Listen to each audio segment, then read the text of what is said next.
자, 우리 좌우에 계신 분들과 인사하겠습니다. 주 안에서 사랑하고 축복합니다. 주 안에서 사랑하고 축복합니다. 자, 예수님께서 타신 배가 갈릴리 맞은편에 있는 거라사라고 하는 땅에 도착을 합니다. 이 거라사라고 하는 지역은 데가볼리라고 하는 도시에 데가볼리에 속한 도시 중에 하나인데, 데가볼리라고 하는 말, 동일한 사건을 다루고 있는 마가복음 5장에 보면 이 데가볼리가 나오거든요. 근데 데가라고 하는 말이 이제 10을 뜻하고 볼리는 폴리스를 말합니다. 폴리스가 뭐예요? 도시잖아요, 도시. 그러니까 10개의 도시라고 하는 뜻의 이름이 데가볼리거든요. 그러니까 10개 중에 하나에 속한 그 성읍이 바로 오늘 예수님께서 도착하신 거라사 땅이었다는 겁니다. 근데 이 도시에는 헬라인들이 살고 있었어요. 그러니까 유대인들이 아닌 헬라인, 즉 이방인들이 거주하던 지역이었다는 겁니다. 자, 예수님께서 배에서 내려서 제일 먼저 보게 된 사람은 귀신 들린 자였습니다. 그에 대한 묘사가 어떻게 되어 있는지 27절 말씀 보면, 예수께서 육지에 내리심에 그 도시 사람으로서 귀신 들린 자 하나가 예수를 만나니 그 사람은 오래 옷을 입지 아니하며 집에 거하지도 아니하고 무덤 사이에 거하는 자라 그랬는데, 자, 이 귀신 들린 자가 예수를 제일 먼저 만났는데, 이 귀신 들린 자를 묘사하기를 뭐 안 입었다고요? 옷 안 입었고, 그 다음에 집에 거하지 않고, 그리고 무덤 사이에 거주했다라고 하는데, 옷을 입지 않았다는 것은 부끄러움과 수치심을 모른다는 거죠. 가끔씩 이렇게 뻘거벗고 돌아다니는 사람이 있는데 대부분 귀신 들린 사람일 가능성이 큽니다. 그 사람은 저에게 꼭 신고해 주시길 바랍니다. 경찰서에 가면 안 돼요. 그런 사람들은 수치심과 부끄러움을 모르기 때문에 그래요. 그리고 집에 있어야 되는데 집에 있지 않고 자꾸 이제 나갑니다. 왜 그러냐면 집은 어떤 안정감을 상징하는 거거든요. 늘 불안정한 상태에 거한다는 거죠. 뭐가 불안하고 쫓기고. 그리고 무덤이라고 하는 곳은 사람이 잘 안 가는 곳 아닙니까? 그러니까 관계가 단절된 곳, 고립된 삶을 산다는 것과 연관이 있는 것이죠. 누가복음은 이 세 가지를 묘사하는데, 같은 사건을 다루고 있는 마가복음 5장 5절에 보면 이런 정보를 하나 추가합니다. 밤낮 무덤 사이에서나 산에서나 소리를 질렀다. 괴성을 질렀고 또 돌로 자기의 몸을 해치고 있더라. 이걸 뭐라 그래요? 두 글자로 자해하고 있었다는 겁니다. 자해. 여러분, 자해도 귀신 들려서 하는 것일 수 있습니다. 잘 생각하셔야 됩니다. 자해를 지금 이 귀신 들린 자가 하고 있다는 거예요. 자해는 꼭 신체에 해를 입히는 그런 행위뿐만 아니라 심리적인, 정신적인 자해도 있거든요. 심리적이고 정신적인 자해, 뭐가 거기에 속할까요? 열등감, 그리고 시기, 또 질투, 자기 증오, 자책, 이런 것들이 다 심리적인 자해거든요. 결국 하나님이 주시는 마음이 아닙니다. 사탄이 주는 마음입니다. 마귀가 주는 마음.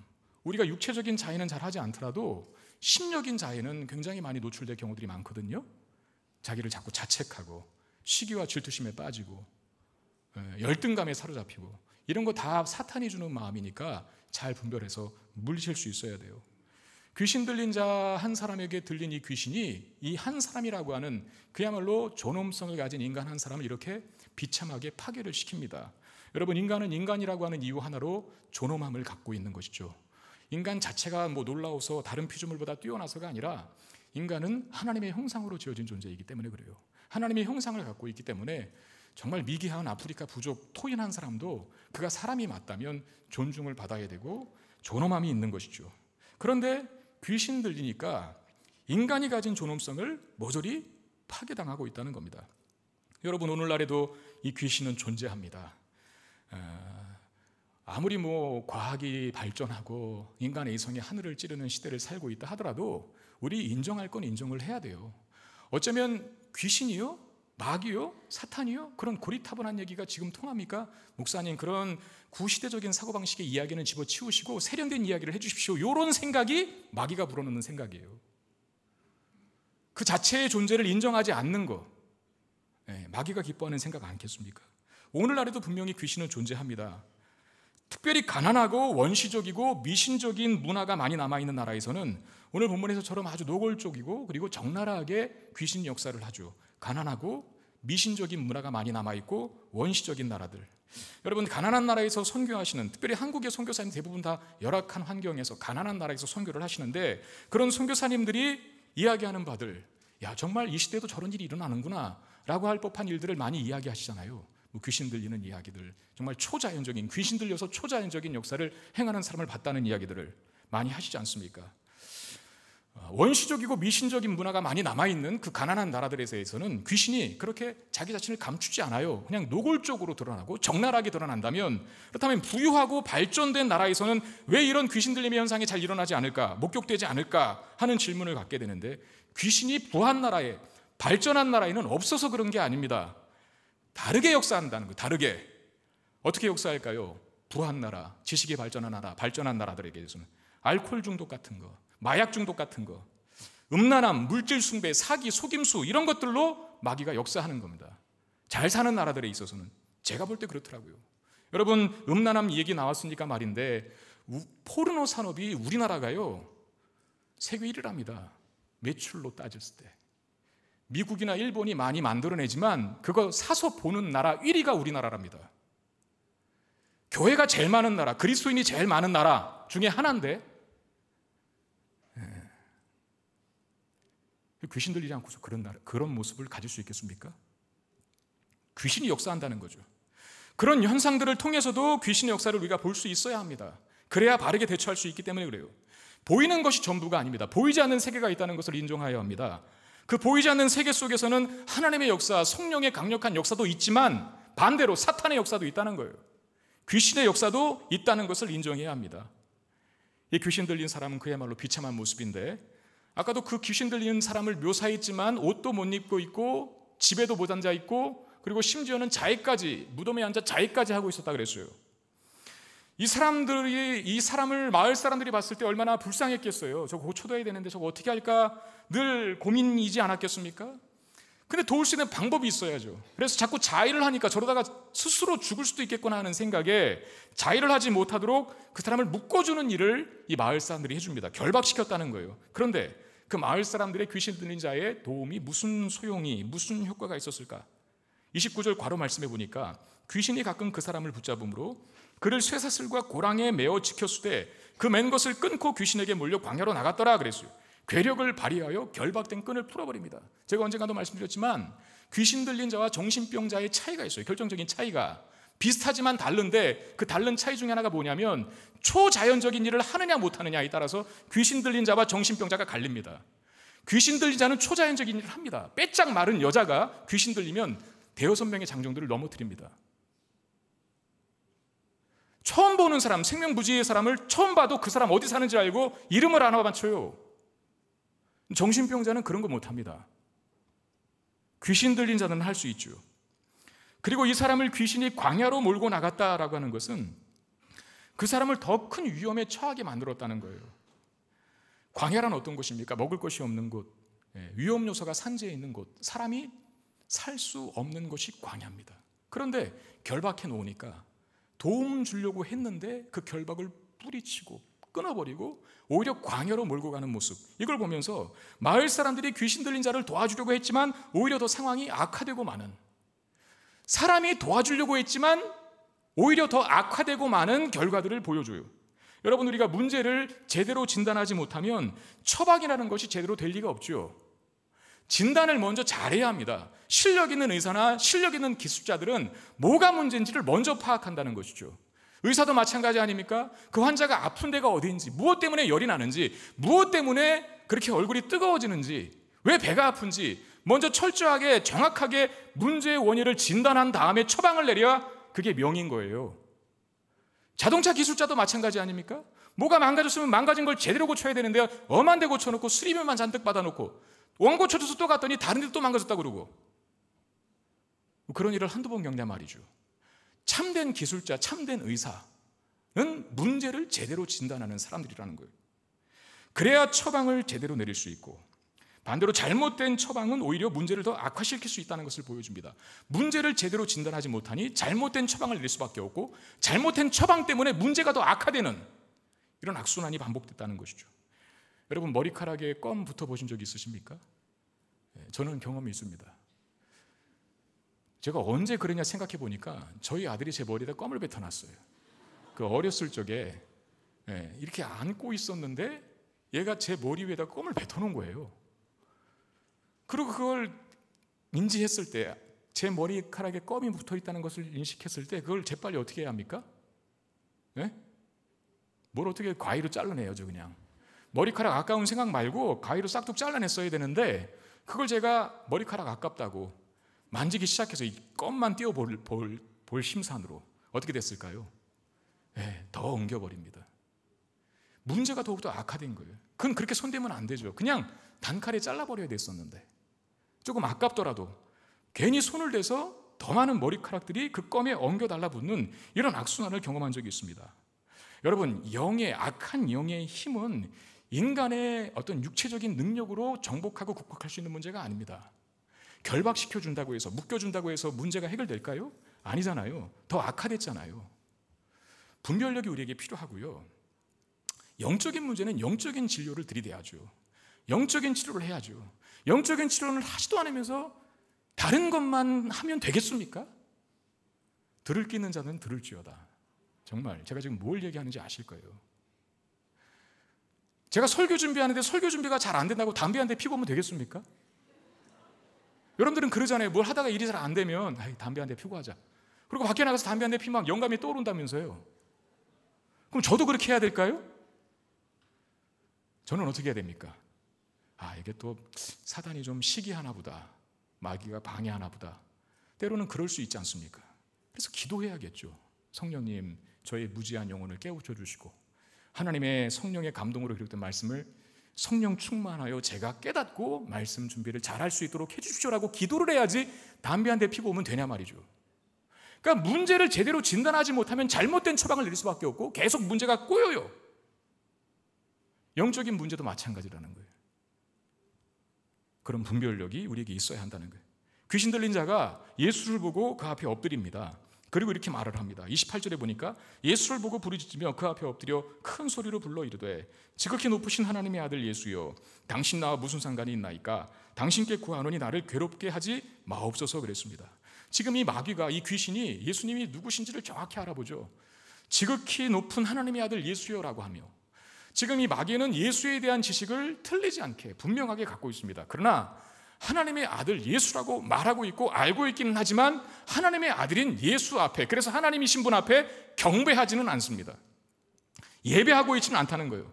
단지 자신에게 관심을 끊어달라, 내가 하는 일에 관심 갖지 말아달라라고 부탁을 합니다.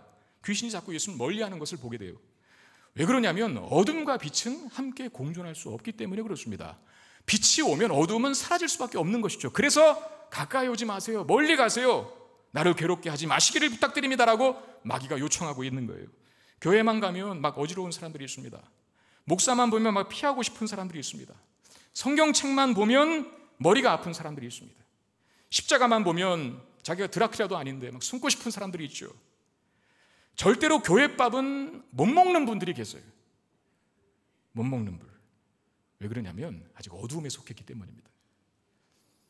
여러분 한번 테스트 해보시길 바랍니다. 반면에 집보다 교회가 더 편안함을 느끼는 분들이 계세요. 예배가 이상한 변호사 우영우보다 더 즐겁고 재미있게 느껴지는 사람들. 찬양만 하면 힘이 솟고 때로는 벅찬 감동을 느끼고 옆에 있는 사람이 저 사람 왜 우나 싶을 정도로 눈물이 한없이 쏟아지는 경험도 하기도 하고, 교회에서 먹는 밥이 꿀맛인 사람들, 예수님께 속한 사람들의 특징입니다. 교회가 좋고 예배가 즐겁고 찬양이 감격스럽고 교회에서 밥을 맛있게 먹는 저와 여러분 되시기를 주의 이름으로 축원드립니다. 하나님께 속한 사람들의 특징이에요. 그랬잖아요. 마귀는 자꾸 있으면 떠나가 주십시오 이러거든요. 좀 가래요. 예수님에게 가까이 하기 싫다는 거예요. 자기가 어두움이기 때문에 그렇다는 겁니다. 예수님께서 이 귀신에게 네 이름 뭐냐? 너 이름 뭐니? 라고 물어보는데 이 귀신이 자신의 이름을 군대라고 그렇게 밝힙니다. 헬라어 단어를 보니까 레기온이라고 썼어요. 레기온. 레기온이 뭐냐면 로마의 군단입니다. 로마 군대의 군단. 여러분 군대도 등급이 있지 않습니까? 그 규모에 따라서 무슨 소대가 있고 중대가 있고 대대가 있고 연대가 있고 사단이 있고 군단이 있어요. 잘 알죠? 저 군 출신이 아닌데 외웠어요. 소대가 있고 중대가 있고 대대가 있고 연대가 있고 사단이 있고 군단이 있어요. 사단보다 더 큰 대가가 군단이에요. 저는 57사단 출신이거든요. 굉장히 컸었는데 연대도 되게 57사단 안에 밑에 연대들이 많았는데 그 사단보다 더 큰 개념이 군단이랍니다. 군단. 그러니까 지금 그 귀신 들린 자에게, 이 귀신에게 예수님께서 너 이름 뭐야 물어봤을 때 레기온이라고 했던 말은 나는 로마 군대의 군단입니다. 정확히 번역하면 나는 로마 군대의 군단입니다라고 말하는 거예요. 그게 말하는 게 뭡니까? 여러 마리의 귀신들이 있다는 거죠. 그만큼 여러 마리니까 강력한 힘을 가진 귀신이 들렸다는 겁니다. 그럼에도 이 강력한 힘을 가진 귀신이 예수님 앞에서는 두려워서 벌벌 떨고 있다는 거예요. 우리는 지난주 본문에서 풍랑을 잠잠케 하신 예수님을 보았습니다. 제자들이 배를 타고 가던 중에 풍랑을 만났죠. 예수님께서 바람과 바다를 꾸짖으셨습니다. 그러자 바람과 바다가 잔잔해졌습니다. 예수님께서 대자연의 창조주요 주인이신 것을 보여주고 있다는 걸 확인했었죠. 바다는 그 어떤 것도 다스릴 수 없는 힘이라 그랬어요. 아주 고약하고 강력한 힘, 누구도 통제할 수 없는 힘을 가진 힘이 바로 바다가 가진 힘이라 그랬어요. 그런데 그 바다를 명하여 잠잠하라 고요하라 라고 말씀하셨습니다. 예수님이 그렇게 하셨다면 예수님은 그 바다와 바람을, 즉 대자연을 창조하시고 섭리하시는 주인이시다라고 하는 말이죠. 그 다음에 오늘 본문에서는 귀신 들린 사람을 만나십니다. 군대 귀신이 그 강력한 힘으로 한 사람의 삶을 피폐하게 만들었는데 예수님 앞에서는 두려워 벌벌 떱니다. 바람과 바다를 향해 꾸짖으신 것처럼 예수님은 그 귀신에게 너 그 사람에게서 나와라 라고 그렇게 명령하십니다. 이게 말하는 게 뭡니까? 예수님은 보이지 않는 영적인 세계까지도 다스리시는 분이시라는 겁니다. 여러분, 인간은 아무리 탁월하고 머리 큐가 높아도, IQ가 높아도 절대 영적 세계는 감지하지 못합니다. 돈 많은 사람이 귀신 쫓아냅니까? 그런 일 못하죠. 박사가, 마귀가 있고 사탄이 있고 그런 악한 세력들이 이 세상을 악하게 만들기 위해서 역사하고 있다는 사실을 알 수 있을까요? 모릅니다.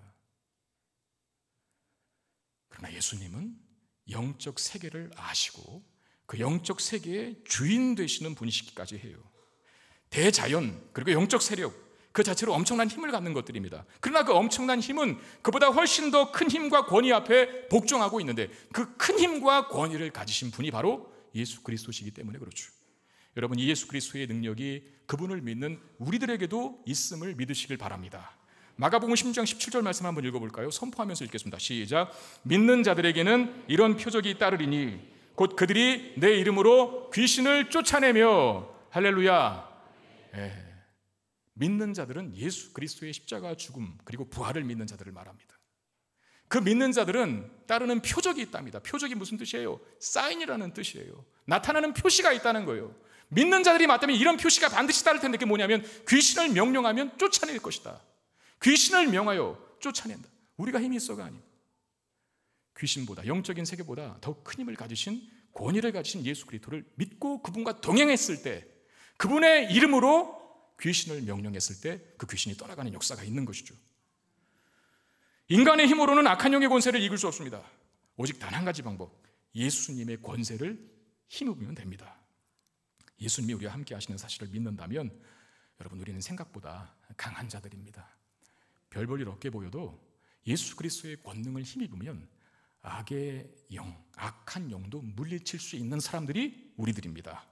귀신에게 무력하게 당하는 자들이 아니라 귀신이 우리를 보고 벌벌 떨게 되는 능력이 저와 여러분들에게 있게 되기를 주의 이름으로 축원드립니다. 아멘. 귀신이 예수님에게 자신을 괴롭게 하지 말라고 부탁을 합니다. 예수님이 귀신을 괴롭게 한 것이 도대체 뭘까요? 뭘 예수님이 괴롭게 했다고 괴롭게 하지 말라고 부탁을 했을까요? 예수님이 한마디만 했죠. 무슨 말 했습니까? 너 그 사람에게서 나와. 요 말씀만 했거든요. 그게 괴로운 겁니다. 왜? 자기는 거기 있고 싶거든요.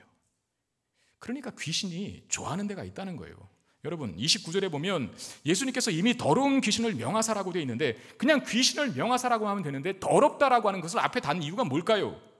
귀신은 더러운 것을 좋아한다는 뜻입니다. 여러분, 오늘 본문도 우리가 구약의 관점에서 보면 이 거라사 땅이 이방인들이 사는 땅이라 그랬어요. 그리고 좀 이따 보면 돼지떼도 나올 거거든요. 그리고 이 귀신 들린 사람이 자꾸 어디에 갔다고 그랬어요? 무덤에 갔다 그랬어요. 세 가지, 이방, 그리고 무덤, 그리고 돼지떼. 공통적인 특징은 뭡니까? 유대인들에게는 부정한 곳이었다는 거예요. 근데 귀신은 너무 좋아해. 집안에 개미, 바퀴벌레, 파리, 진드기 같은 벌레들이 많다고 칩시다. 왜 벌레가 많을까요? 그런 벌레들이 서식하기 좋은 환경을 만들어 줬기 때문에 꼬이는 거예요. 여기저기 고인물이 널려 있고 음식물 찌꺼기가 떨어져 있고 과자 부스러기, 쓰레기 더미가 널브러져 있다면 여러분, 방역회사를 불러서 해충을 퇴치하기 이전에 청소 용역업체부터 불러야 합니다. 깨끗하게 치워야 돼요. 사람도 마찬가지입니다. 멀쩡한 사람이 갑자기 귀신 들리지 않습니다. 대개의 경우는 삶이 그늘지고 어두운 사람들이 귀신 들립니다.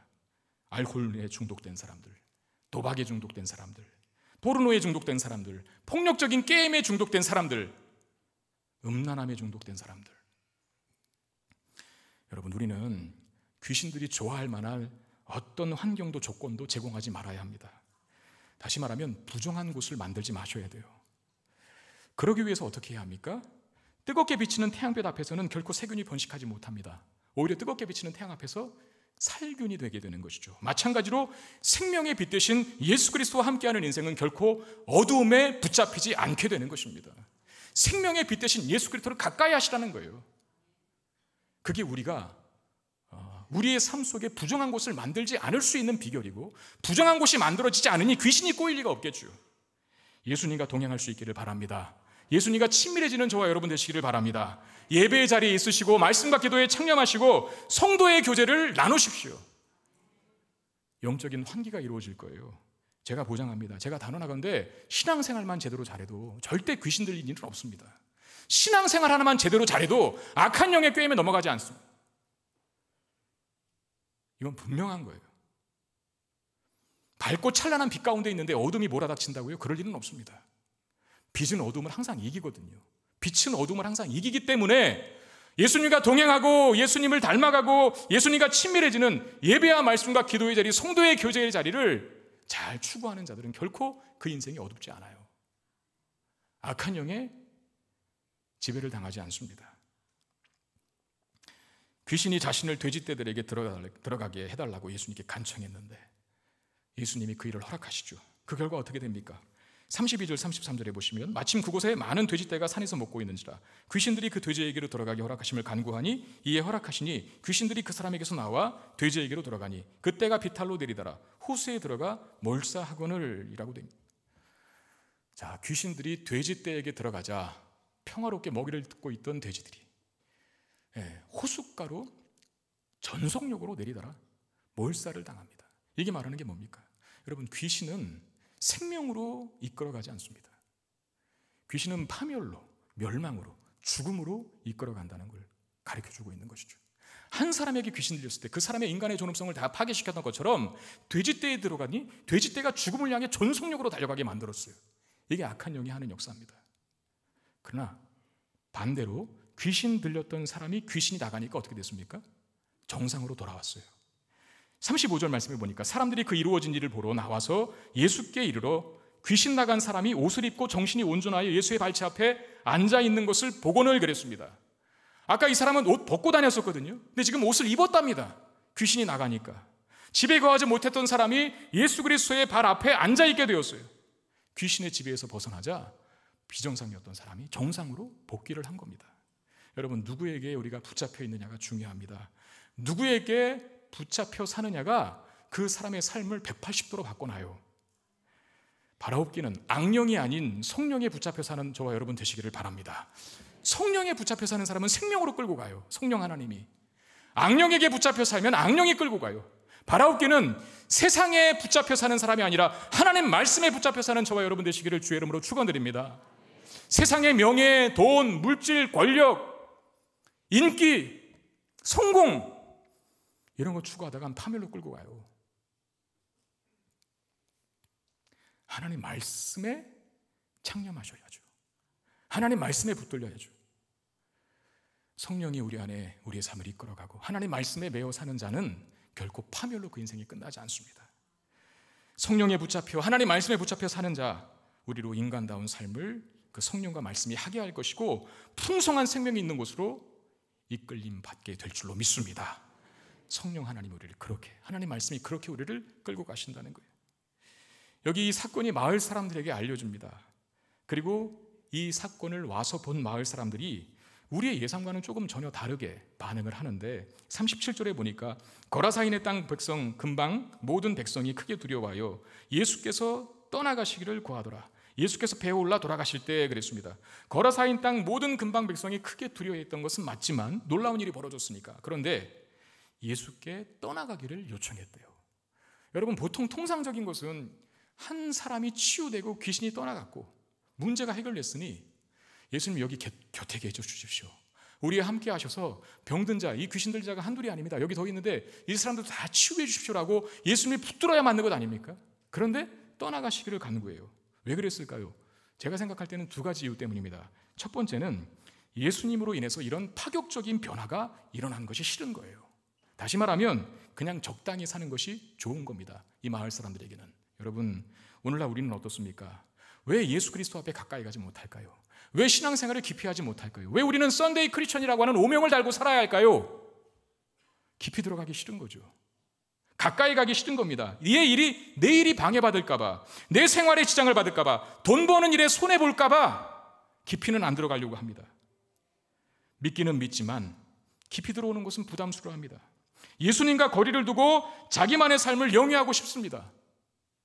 예수님께 가까이 가면 내가 누렸던 쾌락을 포기해야만 할 것 같고, 내가 저질렀던 죄, 그 쾌락과 기쁨을 줬던 그 죄를 꼭 내려놔야만 할 것 같고, 그러나 예수님을 안 믿자니 죽어 천국은 가고 싶고. 여기서 지금 사다리 타고 있는 거 아니세요? 그게 이 마을 사람들의 모습이라는 거예요. 우리가 왜 신앙생활하면서 더 많은 기쁨과 능력과 기적을 경험하지 못하는지, 우리의 신앙생활이 왜 무미건조하고 무기력한지 그 원인을 한번 자세히 들여다보십시오. 무엇 때문인지. 적당히 하려고 하는, 가까이 하기엔 너무 먼 당신처럼 여기는 예수님, 그 신앙 태도, 이것 때문은 아닙니까? 또 하나의 이유는 돼지떼들이 몰사한 것 때문에 몰사한 것으로 인한 경제적인 피해 때문에 예수님께 떠나가라고 요구한 거예요. 유대인들은 돼지를 부정한 동물로 여기기 때문에 안 키웁니다. 사육을 안 합니다. 근데 거라사 사람들은 아까도 제가 말씀드렸지만 이방인들이 거하는 땅이었어요. 그래서 돼지를 기릅니다. 그들은 돼지를 사육해서 그걸로 경제적인 수입을 얻어요. 예수님이 오시자 2,000마리나 되는 돼지떼가 비탈로 내리더라 몰살을 했어요. 그러니까 경제적인 손해를 입은 것이죠. 이들에게 있어서 더 이상 경제적인 피해를 예수님 때문에 보기를 원치 않은 겁니다. 경제적인 이익이 한 사람의 생명보다 더 중요한 가치로 변질되어 버린 이 사람들의 상태를 보여줍니다. 여러분, 우리도 그렇지 않습니까? 한국 사회의 발전한 나라, 최첨단 문명이 그야말로 모든 일반 사람들에게도 가까이 접할 수 있는 나라가 된 나라가 우리나라. 스마트폰 다 갖고 다니고, 세계가 놀라울 만할 발전을 이루었어요. 그럼 우리나라는 귀신이 없습니까? 아니에요. 우리도 한 영혼의 가치보다, 한 사람의 생명보다 돈의 가치를 더 중요히 여기는 사람 얼마나 많은지 몰라요. 가슴 아픈 얘기지만 여러분, 그 조유나 양, 그 10살이랍니다. 그 여자아이가 실종 신고를 냈지요. 한 달 동안 행방이 모연해서. 근데 결국은 어떻게 됐습니까? 완도 앞바다에서 아우디 차 돌진을 했어요. 거기에 엄마, 아빠, 그 딸이 같이 있었죠.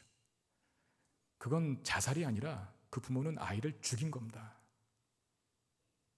살인한 거예요. 아니, 도대체 무슨 용기로 그렇게 할까? 저는 맨정신으로 사람이 그럴 수 있을까 싶은 거예요. 맨정신으로.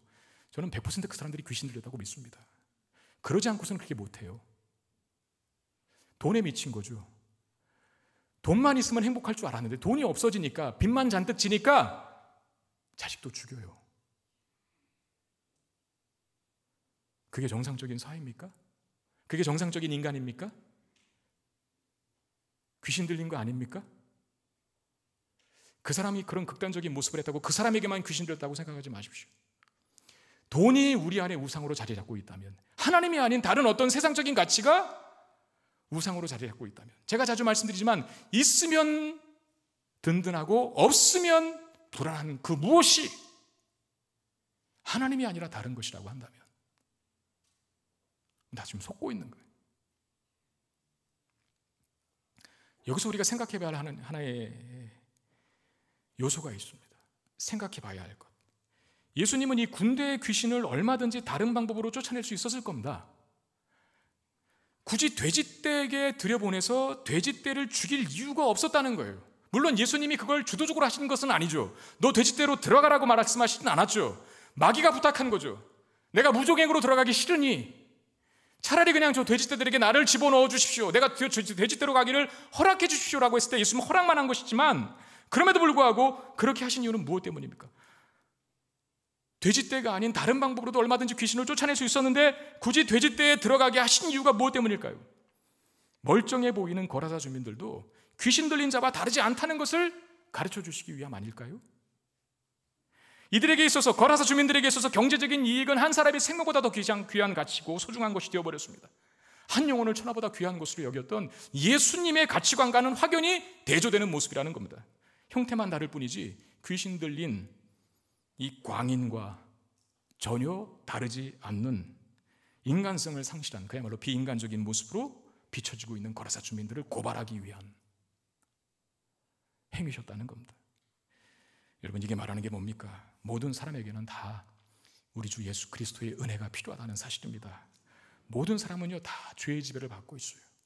여러분, 멀쩡해 보이고 반듯해 보이고 신사적으로 보인다고 해서 그 사람이 예수님도 필요 없는 사람처럼 여기지 마십시오. 겉은 멀쩡해 보이지만 속은 썩어 문드러지는 사람들이 태반입니다. 우리 각자에게도 해당됩니다. 내가 아무 문제 없다고 해서, 겉은 번드러하다고 해서 하나님의 은혜 안에 머물지 않아도 된다고 하는 생각을 버리십시오. 우리는 늘 하나님의 은혜를 필요로 하는 자들입니다. 하나님의 은혜 가운데 늘 머물러야 비인간적인 모습으로 전락하지 않아요. 오늘 이 시간에도 예수께서 우리에게 은혜를 주시고 우리 안에 우리의 삶을 삐뚤게 만들고 변질시켜가는 우상들을 다 내려놓게 만드시고 내 안에 예수 그리스도의 은혜로 충만하여서 그야말로 하나님의 형상으로 충만한 그 인간의 모습을, 사람의 모습을 회복하며 살아갈 수 있는 저와 여러분 되시기를 주의 이름으로 축원드립니다. 귀신 나간 사람이 이제 예수님을 따르기를 원합니다. 근데 예수님은 거절해요. 아마도 귀신 들린 사람의 입장에서는 그거죠. 예수님 나를 치료하셨고, 그리고 이 이방 땅에서 더 이상 살기 싫고, 그리고 자기가 과거가 귀신 들려서 무덤 사이에 거하면서 괴성을 지르고 자해했던 사람이라는 거 알잖아요. 그러니까 예수님과 같이 떠나고 싶었던 겁니다. 예수님과 평생을 동행하며 전도하는 삶을 살고 싶어 했었을 텐데 예수님은 거절합니다. 대신에 다른 일을 맡기시는데 39절에 집으로 돌아가 하나님이 내게 어떻게 큰 일을 행하셨는지를 말하라 하시니 그가 가서 예수께서 자기에게 어떻게 큰 일을 행하셨는지를 온 성내에 전파하니라 그랬어요. 집으로 돌아가라 말씀하십니다. 그리고 가족들에게, 성 안에 있는 모든 사람에게 하나님이 나를 통해서 너에게 행한 그 큰 일을 전파하고 선언하고 증거하라고 명령하십니다. 여러분, 여기서 놀라운 거 하나 발견하지 않습니까? 이 사람이 집으로 돌아가게 되었다는 거. 무덤에 거했던 사람이, 집을 못 씻었던 사람이 집으로 돌아가게 되었고, 무덤에서 괴성을 지르며 사람을 공포에 떨게 했던 사람이 이제 그 입으로 괴성이 아니라 복음을 전하는 사람으로 바뀝니다. 그야말로 비정상에서 정상이 된 것이죠. 오늘 우리에게도 이 예수님으로 인한 회복의 역사가 일어나게 되기를 주의 이름으로 축원드립니다. 우울한 마음, 불안한 마음, 두려운 마음, 위축된 마음, 상처와 분노, 미움과 증오, 여러분 다 마귀가 주는 마음입니다. 우리 안에 있는 이 비정상적인 것들이 정상으로 바뀌는, 예수님 때문에 정상으로 바뀌는 은혜가 이 시간에 저와 여러분들에게 있게 되기를 주의 이름으로 축원드립니다. 그리고 이제 우리는 치유자로 살아야 돼요. 하나님께서 우리에게 행하신 이 큰 일을 전하는 자로 살아야 한다는 겁니다. 나에게 놀라운 치유와 회복을 주신 주님을, 어둡고 그늘진 세상 속에서 아직도 살아가고 있는, 겉은 번드러해 보이고 멀쩡해 보이지만 속은 썩어 뭉그러져 있는 내 남편, 내 자식들, 내 아내, 내 직장 동료들, 내가 누구보다 아끼는 친구들에게도 전할 수 있어야 돼. 왜 이 사람이 따라가고자 했는데 예수님께서 따라오지 말라고 했을까요? 네가 있는 그곳에서 복음을 전하라 라고 하는 말. 다 목회자가 될 필요는 없습니다. 다 선교사가, 풀타임 선교사가 될 필요는 없습니다. 여러분들이나 저나 예수 그리스도의 은혜로 회복되고 치유된 자들이에요.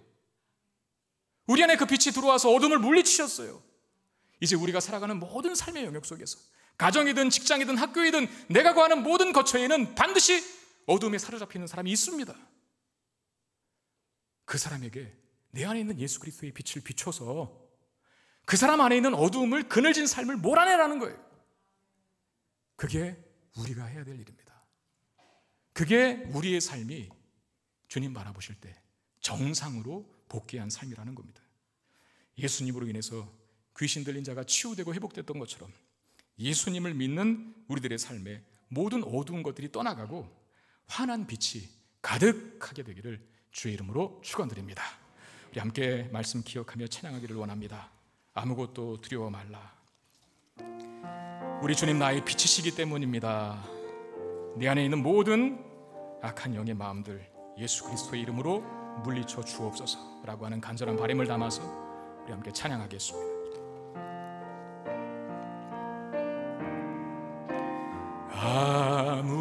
아무것도 두려워 말라. 주 나의 하나님이 지켜주시네. 놀라지 마라, 겁내지 마라.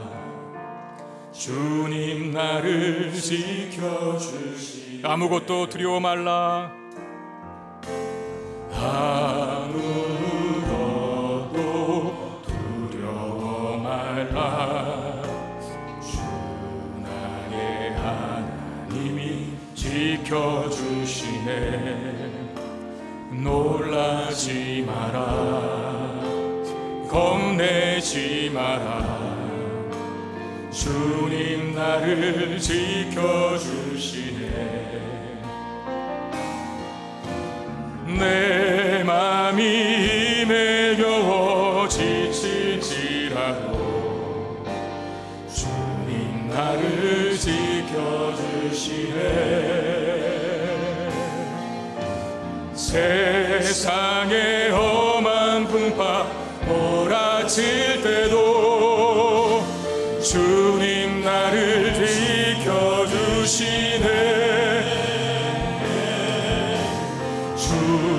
주님은 나의 산성, 주님은 나의 요새, 주님은 나의 소망, 나의 힘이 되신. 내 맘이 힘에 겨워 지칠지라도, 내 맘이 힘에 겨워 지칠지라도 주님 나를 지켜주시네. 주님 나를 지켜주시네. 세상의 험한 풍파 몰아칠 때도, 세상의 험한 풍파 몰아칠 때도 주님 나를 지켜주시네.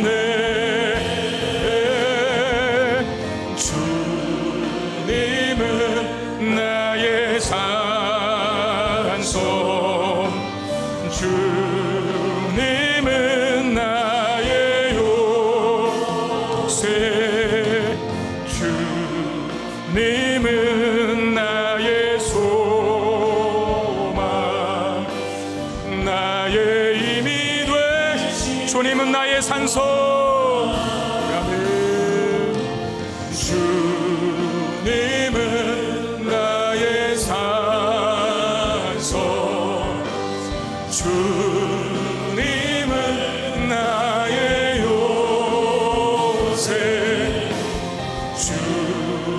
주님은 나의 소망, 나의 힘이 되신. 여호와는 나의 힘이요, 여호와는 나의 빛이요, 여호와는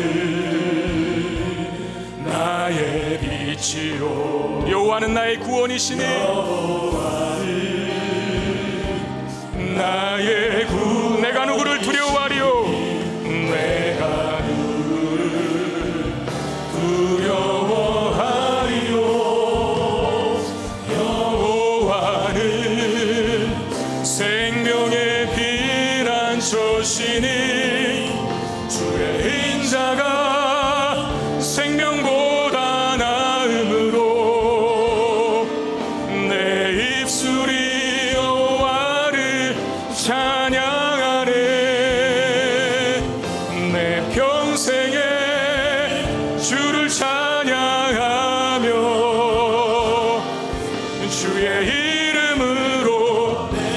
여호와는 나의 힘이요 여호와는 나의 빛이요 여호와는 나의 빛이요 나의 빛이요 여호와는 나의 구원이시니 여호와는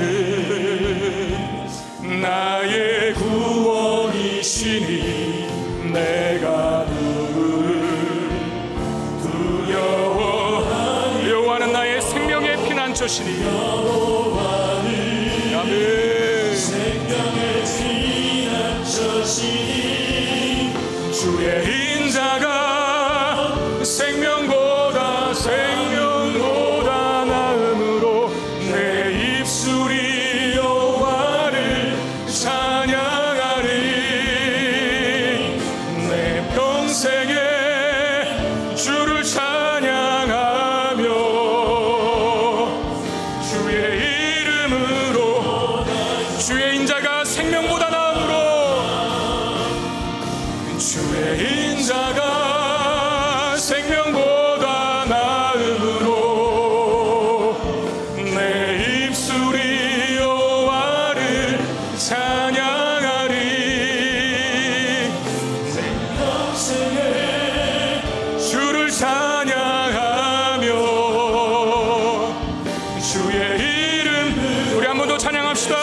주의 인자가 생명보다 나음으로 주의 인자가 생명보다 나음으로 내 입술이 여호와를 찬양하리 내 평생에 주를 찬양하며 주의 이름으로 내 손 드리라. 자, 우리 들은 말씀 기억하면서 기도할 때 하나님 예수 그리스도를 믿는 믿음 주셔서 더 이상 악한 영의 사단의 지배를 받지 않게 하신 것 감사합니다. 때로 우리 연약한 믿음 때문에 때로 우리가 세상을 좋아하는 육체와 자아의 정욕에 따라 살려가는 마음 때문에 자꾸 더럽고 추악한 것들이 때로는 꼬일 때가 있습니다. 내 안에 있는 악하고 더러운 생각들 예수 그리스도의 권세와 능력으로 물리쳐 주시고 내 안에 있는 어두운 것들, 그느질 것들, 비정상적인 것들이 다시 밝아지고 환해지고 정상으로 바뀌는 역사가 있게 하여 주옵소서. 나를 오늘도 치유하신 예수 그리스도, 내 안에 다시 한번 빛으로 소유된 예수 그리스도를 어둠 가운데 그늘진 가운데 과하여 아파하고 힘들어하는 누군가에게 그 생명의 빛을 전하는 복의 통로가 될 수 있는 우리가 되게 하여 주옵소서. 우리 그 마음으로 이 시간 기도하는 시간을 갖도록 하겠습니다. 기도하겠습니다. 주님 은혜와 사랑을 감사합니다. 이 귀한 예배의 시간에 우리에게 말씀하여 주시고 그 말씀 붙잡고 기도할 수 있는 시간을 갖게 하신 주님 감사를 드립니다. 말씀의 능력이 있음을 믿습니다. 그 말씀이 우리를 온전하고 아름답게 세우게 됨을 믿습니다. 그 말씀 듣고 기도할 때에도 하나님 강력한 능력이 우리 가운데 임하게 되는 줄로 믿습니다. 우리 안에 있는 모든 더럽고 추악한 생각들, 하나님 어두운 그늘진 마음들이 빛 대신 예수 그리스도를 다시 한번 우리 마음속에 새김으로 말미암아 내 안에 계신 성령이여 충만하게 되기를 기도함으로 말미암아서 악한 것들 하나님 염려와 걱정과 근심과 불안함들이 다 떠나가는 역사가 이 시간에 있게 하여 주시옵소서. 우리의 마음에 참된 빛이 비추어지기를 원합니다. 주여 어둡고 더럽고 추악한 것들이 떠나가게 되기를 원합니다. 내가 이제 거룩한 삶을 살아갈 수 있도록 인도하여 주시오. 밝은 빛 가운데 거하는 삶을 살아갈 수 있도록 인도하여 주시오. 네 안에 계신 예수 그리스도의 빛이 찬란하게 비추는 자 되었소. 하나님이여 모든 것들 다 물러가고 떠나가는 역사 이 시간에 임하여 줄 수 있도록 인도하여 주옵소서. 그래서 비정상적인 우리 삶이 있었습니까? 정상으로 바뀌어질 수 있도록 인도하시고 어둡고 그늘진 마음들이 있었습니까? 그 삶의 모습이 있었습니까? 다 하나님 떠나가는 역사가 회복되는 역사가 있게 해 주시옵소서. 그래야 하나님이 치유자로 회복된 자로 우리의 마음속에 다시 한번 찬란하고 뜨겁게 강력하게 비추이는 예수 그리스도의 영광의 빛을 소유한 자가 되었소. 하나님 그 빛이 없어서 그늘진 곳 어두운 곳이 아파하고 신음하고 겉은 번지하지만 그 속은 곧 아파버리는 그 사람이 우리를 통해 치유받는 내가 있을 수 있도록 주님 역사해 주옵소서. 내가 머문 곳이 하나님 직장이거든 누구든 어디에 있든지 그리스도의 찬란한 빛을 드러내는 자로 살아가게 되기를 원합니다. 주여 우리를 사용하여 주시고 그 맡겨주신 사명을 감당하는 역사 그 능력을 우리에게 허락하여 주시옵소서. 오 하나님 오 하나님 오 하나님 우리를 변화시켜 주옵소서.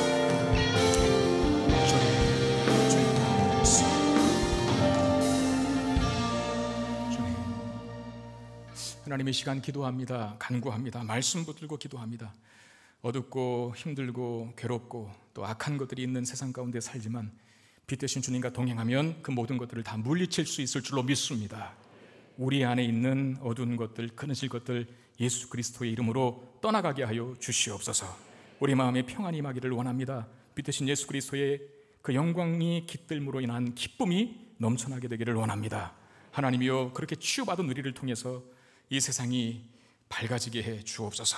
내가 있는 곳, 그것이 가정이든 직장이든 어느 영역이든 간에 예수의 빛을 몰라서 신음하고 방황하고 겉은 번들을 하지만 골마 터져버린 그 사람을 예수 그리스도의 생명의 빛을 비추이는 통로가 됨으로 말미암아 살려내는 우리가 되게 해 주시옵소서. 그 사명 잘 감당하여 어두운 곳을 밝히고 빛 대신 예수 그리스도의 영광을 찬란하게 드러내는 우리 모두가 되게 해 주시옵소서. 귀한 예물을 하나님 앞에 올려드립니다. 주님 받으시고 주의 나라와 영광을 위해서 아름답게 쓰여지게 하시고 예물 드린 손길마다 하늘의 복을 주시고 무엇보다도 성령의 충만함을 허락해 주시옵소서. 그곳으로 이 한 주 이 땅을 살아가는 동안에 우리의 삶의 승리와 기쁨이 넘쳐나게 해 주시옵소서. 우리 주 예수 그리스도 이름으로 간절히 축복하며 기도드리옵나이다. 아멘.